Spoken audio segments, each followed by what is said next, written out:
आज आप लोगों को गीता का श्लोक के बारे में जानकारी देंगे। श्रीमद् भगवद गीता में भगवान श्री कृष्ण ने कर्म, एक्शन और फल, रिजल्ट के सिद्धांत को बहुत ही गहराई से समझाया है।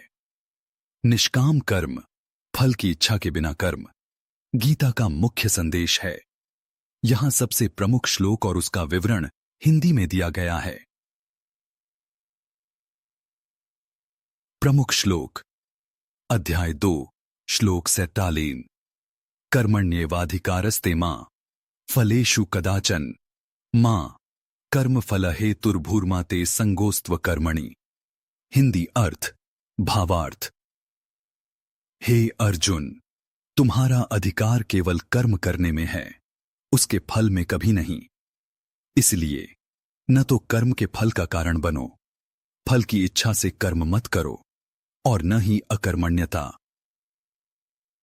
कर्म आओ को अनहो करने में तुम्हारी आसक्ति हो। 2.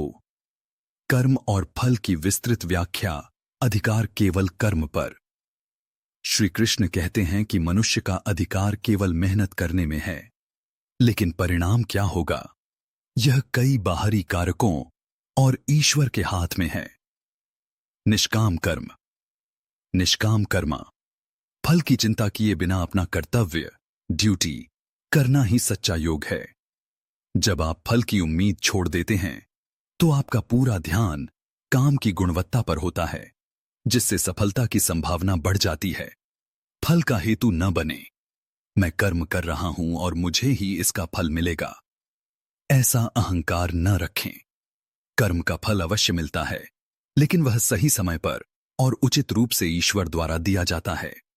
अकर्मण्यता न अपनाएं, यह सोचकर कि जब फल मिलना ही नहीं है तो कर्म ही क्यों करूं, यह कायरता है।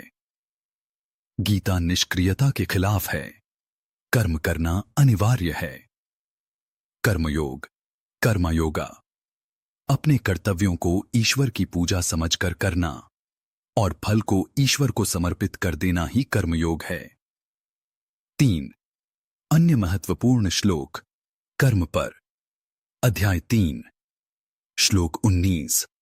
तस्मादसक्तः सततम कार्यम कर्म समाचर, असक्तो ह्याचरण कर्म परमाप्नोति पुरुषः। हिंदी अर्थ, इसलिए आसक्ति, अटैचमेंट से मुक्त होकर हमेशा अपने कर्तव्य समझकर कर्म करो। आसक्ति से रहित होकर कर्म करने वाला पुरुष परम पद को प्राप्त करता है। सारांश, समरी। भगवान कृष्ण का संदेश स्पष्ट है। अपना कर्तव्य पूरी निष्ठा से करो, लेकिन फल की इच्छा से मुक्त रहो। यही कर्म और फल का वास्तविक रहस्य है। चैनल को सब्सक्राइब कर दे, वीडियो को लाइक्स शेयर कर दे। बहुत बहुत